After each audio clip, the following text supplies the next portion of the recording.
Hello students, welcome to Unit 5 for this semester. This is the week where we start in the Johnson textbook. The title of the book, Meeting the Ethical Challenges of Leadership, Casting Light or Shadow. This actually isn't your first introduction into the textbook, because if you remember in Unit 3 and Unit 4, before going into the Michael Sandel videos, we already explored Chapter 5 a little bit, where we talked about several philosophical views that Michael Sandel would be covering off in his video. Let's start with a review of those philosophical views, because they were part and parcel of the textbook. Johnson started off in Chapter 5 talking about a utilitarian view, where you do the greatest good for the greatest number of people. Johnson outlined in that opening of the Chapter 5 how there are 4 steps to conducting a utilitarian analysis of an ethical problem. He talked about the applications where it still has use today, where you can build on your prior experience. And then in sharp contrast to utilitarians, Michael Sandel covered off the Kantian point of view. So we're not going to go into that. I covered that off fairly well in Unit 3. So when you follow Kant to the letter of the law, you're duty-bound. But the problem with being duty-bound is that you may end up with moral obligations that conflict with one another. And so that's where we ended up with Kant. Remember this cartoon where we talked about Calvin and Hobbes? And this little quote up here, live your life as though your every act were to become a universal law. So then we kind of rescued Kant by learning about Jean Rawls. That was what brought us into Unit 4. Now the most important thing that we learned about Jean Rawls was how to use his veil of ignorance. I really hope you did not skip watching the Sunday Summary Week 4 discussion video. Number 1, I will guarantee you that things I talked about in that video will be on the quiz, especially this veil of ignorance and how to apply it in our lives. And number 2, the topics that come up in those discussion videos are the most important topics that should be incorporated into what you write up for your research paper. So the takeaway from Rawls is that we should follow fairness guidelines, we should weigh both individual freedom and the good of the community when decision making, and we should step behind the veil of ignorance when making choices. There are cautions which Johnson talks about when applying Rawls. Those cautions are that principles can only be applied in democratic societies.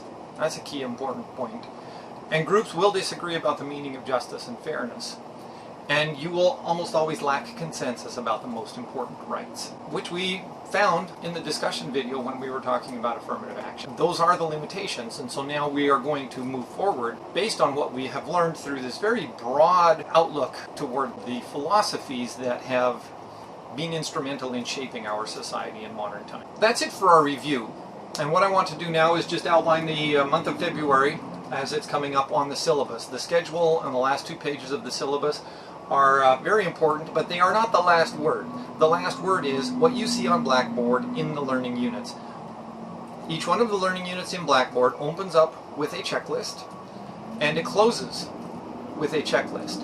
If it's not in that learning unit and you see it on the syllabus, it means I probably forgot about it, but I'm not going to be testing you on it. So just fire me off an email and say, hey, I saw something in the syllabus that is not in this learning unit. And I appreciate finding those things because somebody else actually prepared the syllabus and I inherited that when I took over the course teaching it from another professor. What you will find new in Unit 5 is the availability of these slides. So as we go through this video here, you're going to see about 64 slides coming from Chapter 1 and Chapter 2, 32 from each chapter.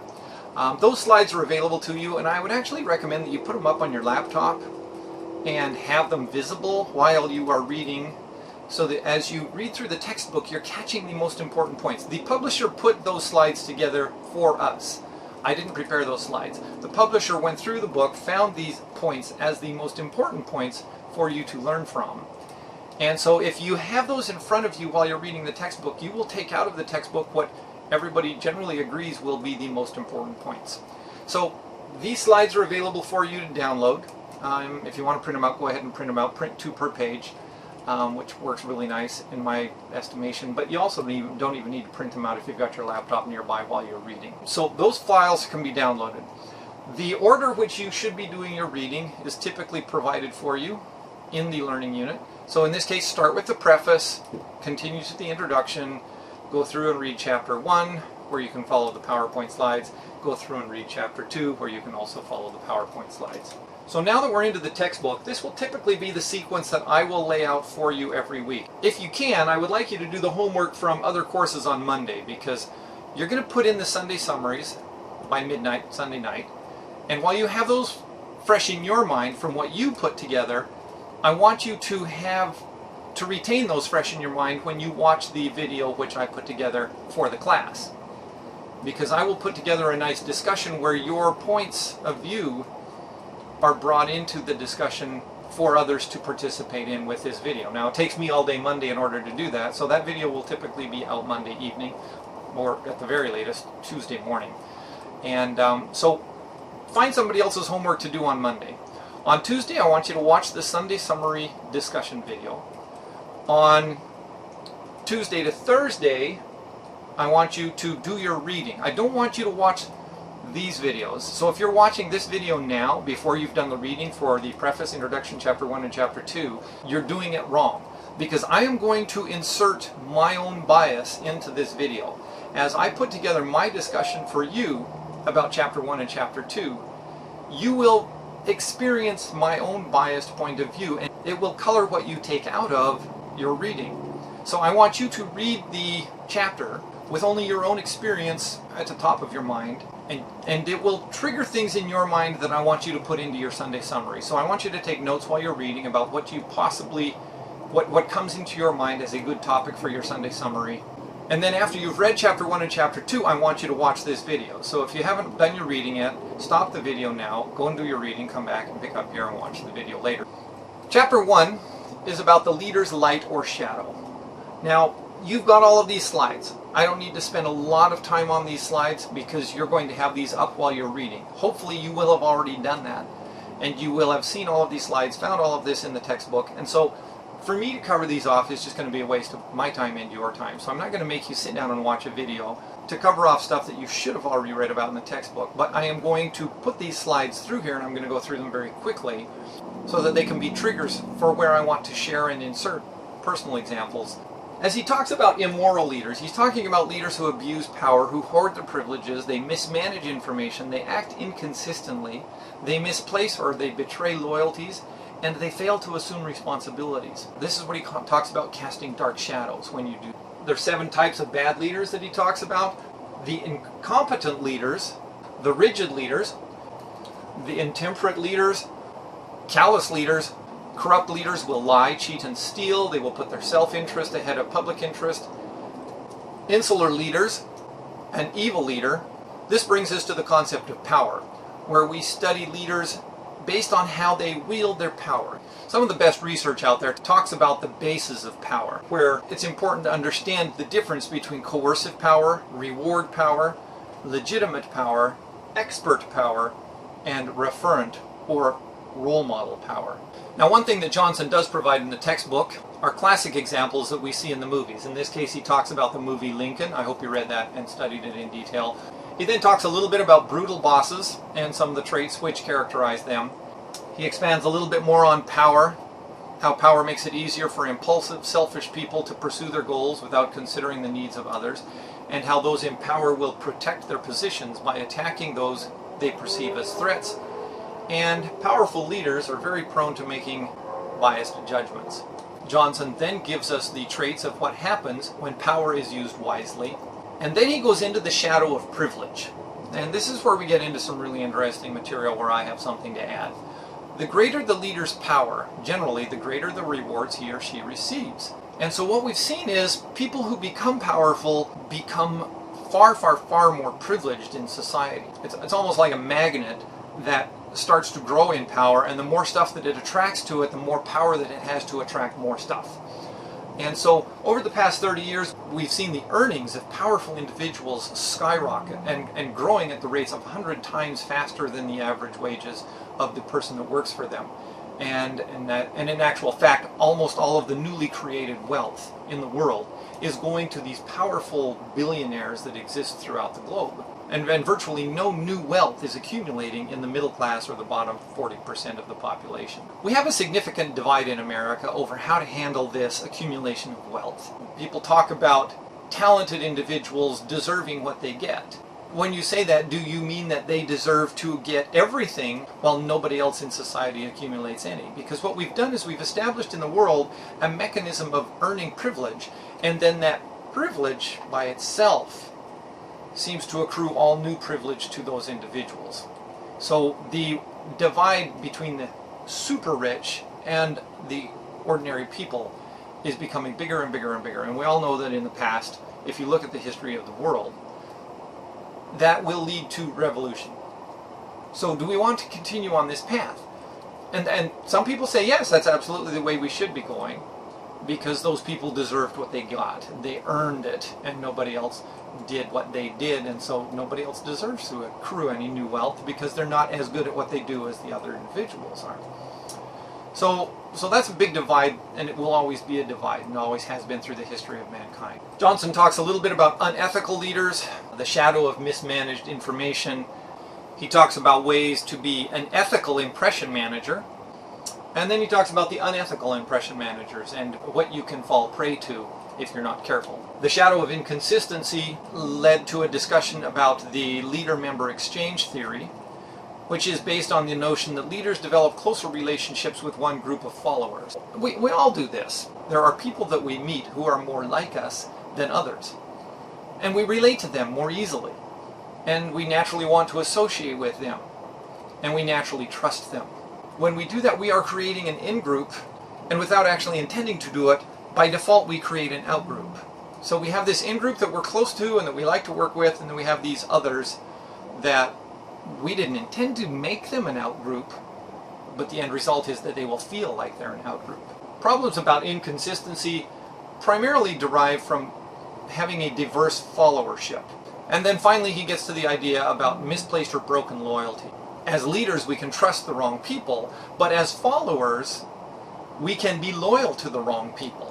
And both situations end up with undesirable consequences. Employees are often victimized by corporate betrayal when it is motivated by a profit. If you're thinking that the dollar is the most important thing to your corporation, your employees will sense it, and ultimately so will your customers. So that's a misplaced loyalty. The shadow of irresponsibility comes to both followers and leaders. So now that we've looked at the common shadows cast by leaders faced with ethical challenges of leadership, it raises two questions. Number one, why is it, when faced with the same ethical challenges, that some leaders cast light and others cast shadows? And number two, what steps can we take as leaders to cast more light than shadows? He talks about the case of Rupert Murdoch as an example. He talks about the gun owner next door, which I found was a fascinating story. Should you know if your neighbor has a gun? And that came out of the school shooting in Newtown.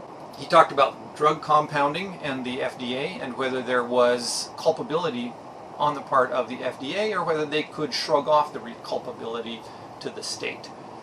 Very good discussion questions along here, which you would be well advised to do. And as you read these case studies, you should be thinking in your own mind, what are you going to do your research paper on? These case studies lay out a template of sorts that will help you in preparing your own case study. I will give you the section headers that you're supposed to use as we get closer to that, but be thinking about how they formulated these case studies. They told a story, they told problems, and we'll get into that at the end of this video about how to help you do your own. Johnson ended chapter 1 by talking about a few last points: the challenge of obligation, the challenge of obedience, the challenge of cynicism, the challenge of dissent, the challenge of how to deal with bad news, how to deliver it, how to take it when it's given to you. He started chapter 2 with this quote, and I love this quote: "Darkness is the most likely to get a hold when you are safely settled in the good and righteous position where nothing can assail you. When you are absolutely right is the most dangerous position of all, because most probably the devil has already got you by the throat." When we as individuals think that we see everything with a capital T truth, when there's only the truth that we know and everybody else has to learn your truth, then you have failed to put yourself into the position of John Rawls. So chapter 2 talks about how to get out of the shadow. In order to get out of the shadow, he talks about how important it is that you understand all of the immoral and unethical behavior that others demonstrate, and that is probably very visible in the world around you if you look for it. I already showed you this slide here as part of the review and the discussion video of Sunday Summary number 4. We talked about the 6 monsters: insecurity, the battleground mentality, which I went into in the video earlier, functional atheism, fear, denying death, and evil. Functional atheism is something which most people don't really get a grasp of. Really, all you need to do to understand functional atheism is think of it as a person who assumes all responsibility for everything. The control freak. The mindset is that the ultimate responsibility for everything rests with me. And so you end up with this hideous person to work for, the micromanager, because he or she thinks that everybody under him or her is capable of making mistakes. He or she will dominate their behavior and dominate their workload and control them to the degree that they have to be absolutely correct because he or she feels this need to be absolutely correct in everything. Monster number 4. When you are fear of failing, what happens is you don't take the kind of risks that actually give rise to the kind of innovation that moves the world forward. IBM founder Thomas Watson refused the resignation of a manager who had just lost the company $10 million, saying, "You can't be serious. I'm not going to fire you because I just spent $10 million training you." So the idea that you learn from your mistakes is very, very important. And the idea that you would let fear control you to the degree that you would not take risks can be a serious impediment to leadership. Because you have to take risks as a leader. In order to move an organization forward, there is some degree of risk involved. The former Warner Brothers chairman actually took it one step further, and if people weren't taking enough risks that they were failing, he would fire them because they weren't the kind of people he wanted in his organization. So the expectation was that you would take enough risks, and you would take the kind of risks that every once in a while you would fail. So that's very important leadership quality. People who cast shadows are also motivated by the wrong kinds of things. If you are motivated by selfish desires, you're going to be a shadow caster. At this point, Johnson moves on to talk about followers and what kind of followers we need to be watching out for. There are certain kinds of followers that are going to bring problems with them. The conformers and the colluders are 2 of those kinds of followers. This is where my own research comes into play. This is a diagram which I produce because I work with advocacy organizations. In the tragedy of the commons, we have a public square that is community property. They're all herders, and so they rely upon their herd being able to find pasture. And so if they all shared the common property, the public square, equally for the grazing of their animals, then everybody would have equally healthy animals. But if some individuals were to lay claim to the public square for whatever reason, then they would need to start thinking about utilitarianism. If somebody had a better breed of cattle that could convert grass into more fat on the bones of the cattle, then those cattle would be preferred in the public square if that person were to share the product with the entire community. But when people get selfish, that's when the public square is destroyed. And at that point, nobody in society benefits because the custodian of the public square destroyed it. So what we need to think about in modern society is we consider the public sphere as this open space where we all share in a basket of goods. Let's assume here we have 4 groups. Group A, of course, is a majority. Group B, C, and D are, all 3 of them together cannot control or overpower the Group A in a democracy, because Group A will always have the most votes. So what we have in the history of mankind is we have this history of litigation down the far side over here that has established the regulations and has set precedents in how this public sphere is being kept open for everybody to enjoy. So that minorities in Group B, C, and D have certain rights and privileges that Group A may not necessarily have wanted them to have, but the courts awarded it to them through decisions in properly interpreting the regulations, so that minorities had protection from the power of this majority, Group A. Ideally, that's the way it will work, and the open public sphere remains open. But let's look at actually what has happened in history. The social realities are that Group B and C and D are very unalike. And so Group B wants certain things that Group C doesn't want, and Group B and C want certain things that Group D doesn't want. And so they don't really get along. And Group A, of course, is being all-powerful, ends up capturing the public sphere and defining the capital T truth for the entire society.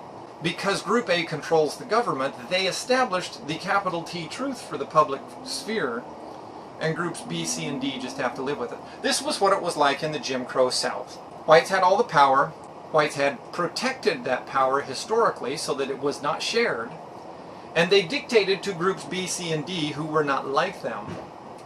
If they were non-Christians, they didn't have any rights to the public sphere. If they were non-whites, they did not have any rights to the public sphere. And to a large degree, if you were not a landowner, you also didn't have any rights to the public sphere. And so we gradually in the 1950s and 1960s established civil rights legislation. That's when those court cases started. So what we have today in parts of the southern states is we have what I call a constricted public sphere. It's not as unethical as having the captured public sphere, but it's still unethical because what they're saying is, you know what, the court has forced us to share the public sphere with Groups B, C, and D, but because we're still so powerful, we're going to carve out certain rights and exemptions where you can do what you want with the public sphere, but I don't have to recognize what you're doing, and I don't have to help you in any way. And so they carved themselves out exemptions, and they used deeply held beliefs to do that. We saw that in the Hobby Lobby decision, which is a corporation, which is actually befuddling that a corporation has religious rights. But that's what they claimed, is that because they're the shareholders of this large corporation, and this large corporation therefore has the same religious beliefs as them, and so they carved themselves out this exemption that said, yeah, we will help all of our employees except for those females that don't do what we like. If these female employees are doing things that we don't approve of, then we don't have to help them because we disagree with them. So that's what it's like to constrict the public sphere. So where my research is going is my research actually breaks this Group A into three groups. The moderates, who actually think very progressively, and moderates who agree that the public sphere needs to be opened will actually join force with Groups B, C, and D and advocate that the public sphere remain open for everybody. The moderates in Group A don't have to own the public sphere. They're perfectly willing to share it. They're perfectly willing to say, these groups have their truth, I have my truth. My truth is not threatened by their truth. So it's a small t truth. The complicit, they love their privilege. They're not going to be jerks, like the ideologues over here, this larger group of Group A, and in my example here. They're not going to be jerks, but as long as the ideologues are doing things that keep their privilege for them, they're not going to stand in the way of Group A ideologues preserving this privilege that they so much enjoy. In my final example, what happens is when Groups B, C, and D are actually fragmented and there's a whole bunch of little groups, which is what I argue in my research is the real world. And beyond that, there's a lot of people who are just autonomous individuals that don't really want to affiliate themselves with a group. And so there's these huge gaps out here. And the Group A moderates don't really know who to affiliate with or who to advocate for because these groups are so fragmented.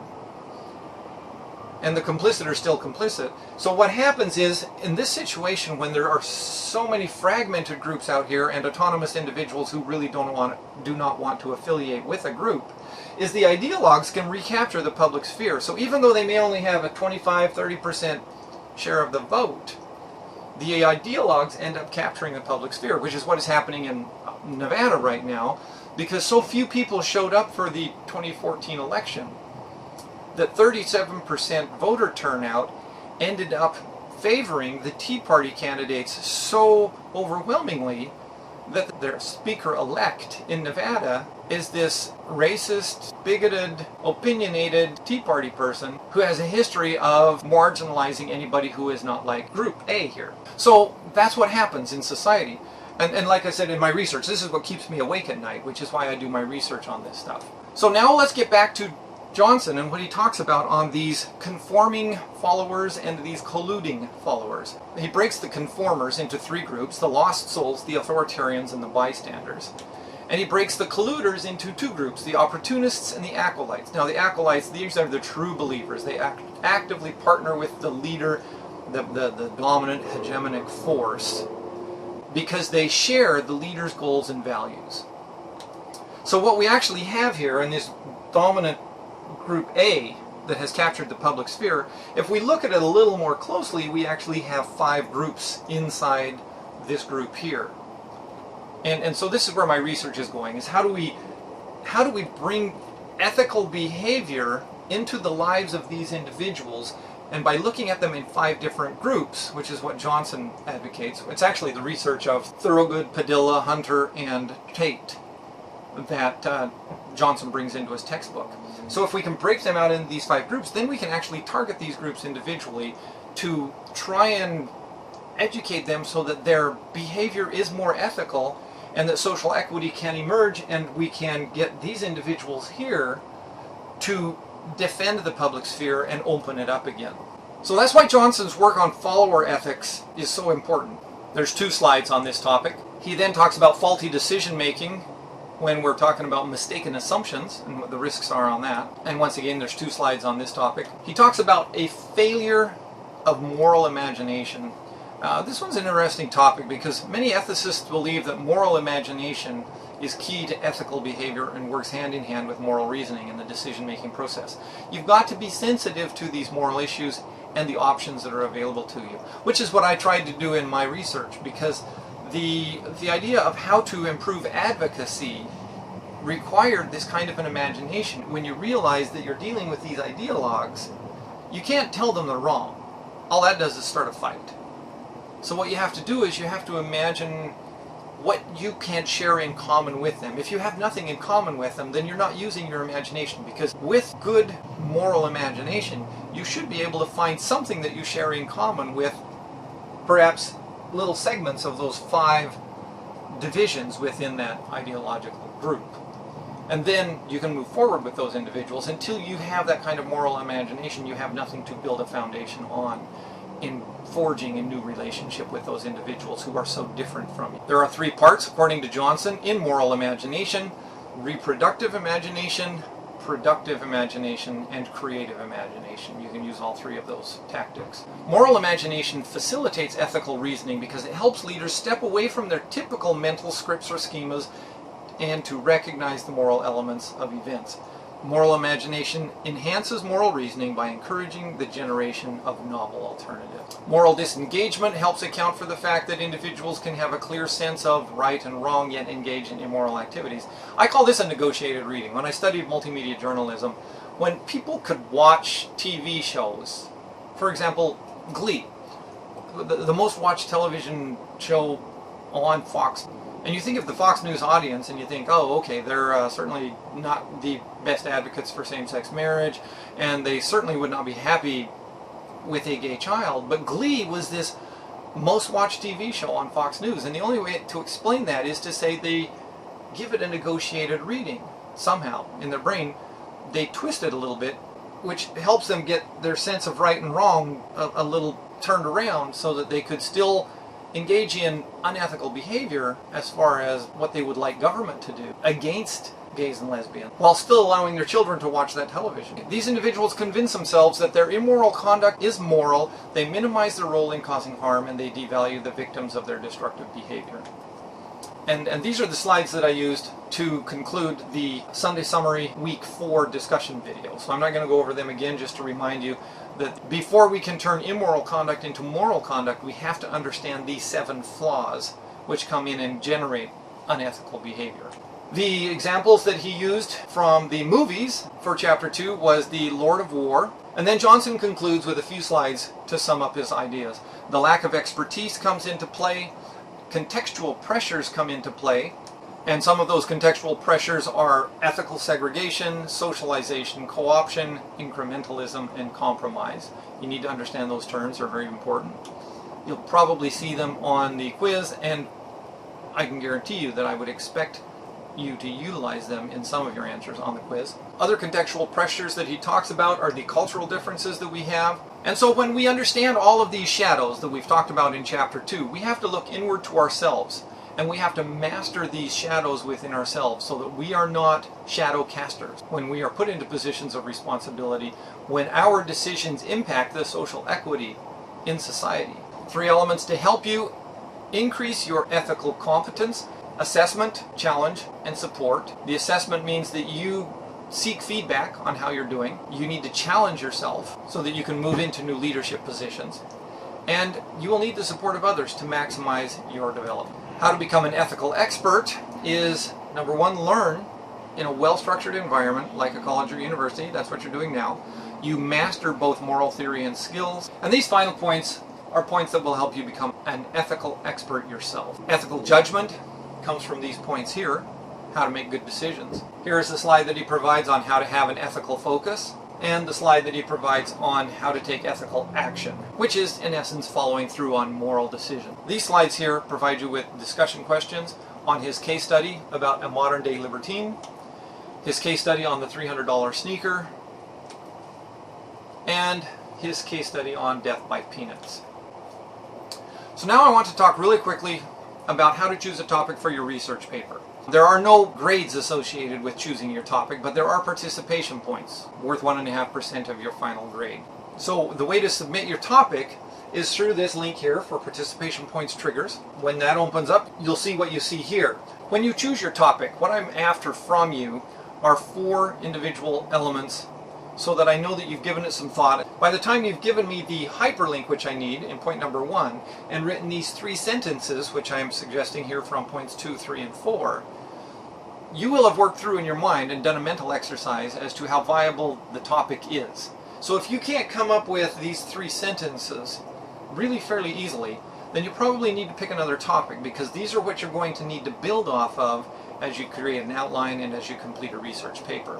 So these 3 sentences, points 2, 3, and 4, are related to a hyperlink that you give me in point number 1. What you're looking for in your story that you will be giving me with a hyperlink is a story that has salience. Quite often, salience is derived from a feeling that something is really unfair, that some target population or some target of bias has been treated very, very poorly. It's just not right. That kind of a feeling is what we call salience, because it just hits you in the gut and you have this very, very strong emotional feeling about it. So that's what we're looking for in this story here. Something that really grabs you and says, that's not fair, that's not right. This should be different. We need to change this. All those feelings are feelings that describe what salience is. And so once you find that story, these 3 sentences here will take that salience and convert it into something that is going to be doable as a research paper. When you click on View Rubric, it'll actually show you the rubric. And if it doesn't, email me, because it's supposed to show you the rubric, and it means that I probably just missed a setting in Blackboard somewhere. When you view the rubric, you will see that being proficient in every one of these areas here will get you 0.4, 0.4, 0.4, and 0.3, which totals 1.5. So that's how you will be graded. Let's spend a little bit of time talking about what I would do in order to choose a topic for my research paper. Because my husband and I enjoyed January 6th as the first day when our marriage was recognized in the state of Florida, this story here caught our attention. Miami Archbishop Thomas Wensky's memo draws fire from marriage equality groups. Came out in the Miami Herald. The date here is January 8th. And what Archbishop Wensky did was he sent a memo out to every person that had contact with the Catholic Church in a way that they could get this letter, whether they were employees, whether they were ordained ministers, whether they were lay ministers, whether they were choir members. What he told them in this letter is that in your capacity as a Catholic who has any kind of a leadership role or an employee position or in any way represents the Church in what you do on a daily basis, he just wanted to remind them that they do represent the Catholic Church and that he would hold them accountable in the most strenuous way if their behavior did not reflect Catholic doctrine the way he saw it. Now, I'm pretty sure that he sees Catholic doctrine very differently than Pope Francis. This guy sounds a little bit more like Cardinal Burke than Pope Francis. Cardinal Burke is the very, very extreme, hardline cardinal that was over New York, I think, or Chicago. There's Chicago and New York both have these hardline cardinals over top of them. So I think Archbishop Wensky is taking his talking points from these 2 cardinals rather than from Pope Francis. So this memo that he sent out told all of these individuals that he would consider them a church representative. And as such, they were expected to abide by Catholic teaching, and any conduct inconsistent with that can draw disciplinary action up to termination if you're an employee. So if you're a school teacher in a Catholic school, you're on notice that in everything you do and say, in your private life, in your public life, in your capacity as on the campus, off the campus, you are a representative of the Catholic Church in Archbishop Wenski's mind. Was that ethical? Was Cardinal Wenski an ethical leader in sending this out to every employee? What if the school teacher has a gay brother and she or he wants to go to the wedding of her gay brother? Will her presence at that wedding get her fired?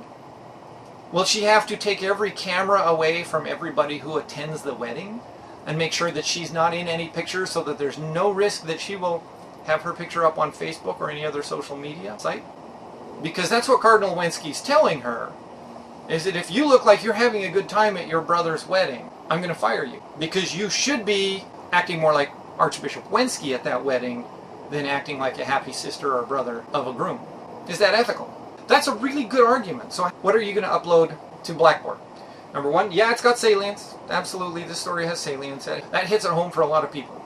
What's your personal interest? My personal interest is I'm a school teacher in a Catholic school and I want to go to my gay brother's wedding or a gay uncle. Or my best friend has asked me to be a bridesmaid at her wedding and she's marrying her longtime lesbian partner.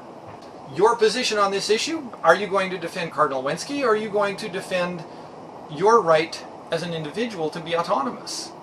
That what you do in your leisure time is your leisure time and it has no reflection upon what you do as a school teacher in a Catholic school.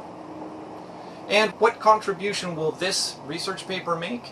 This research paper will probably join a bunch of other research papers that are out there that say in the United States we have a separation of church and state, and even though this is a private Catholic school, the idea that the Catholic Archbishop can delve into your Facebook page and fire you if he sees a picture of you as a bridesmaid at a lesbian wedding is unethical, and it's an overreach, and there should be regulations that protect your job.